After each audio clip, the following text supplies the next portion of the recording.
Welcome back. Now, if you look at purchasing Microsoft Office 365 on either the home or business side, you'll notice that what you are purchasing is either going to be a yearly or a monthly subscription. And that when you purchase the home subscription, you're basically purchasing usage for at least 5 individuals on their phones and their tablets.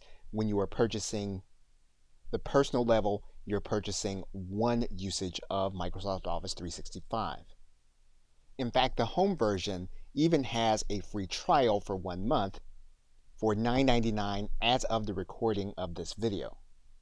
Now, the same is going to be true from the business side.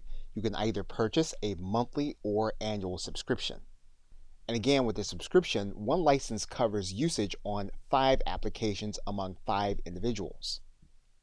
Now, with a business subscription, included are productivity applications as well as Skype for Business, which we will be discussing in this course, which gives you both meeting and webinar capabilities.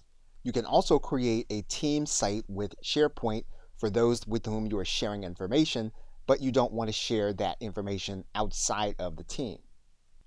And there are some cases where you might have a home and business subscription. So for example, if you already have a home subscription, one of the things that gives you access to the business tools is going to be Microsoft Office 365 Business Essentials. It gives you both the services and productivity tools, while at the same time does not include any of the other Office applications. Theoretically, you'd have those options available to you through your home subscription. Although, again, it's worth noting here that the business side is licensed for commercial use. The home version is not licensed for commercial use. Okay, so with that, thanks, and I will see you in another video.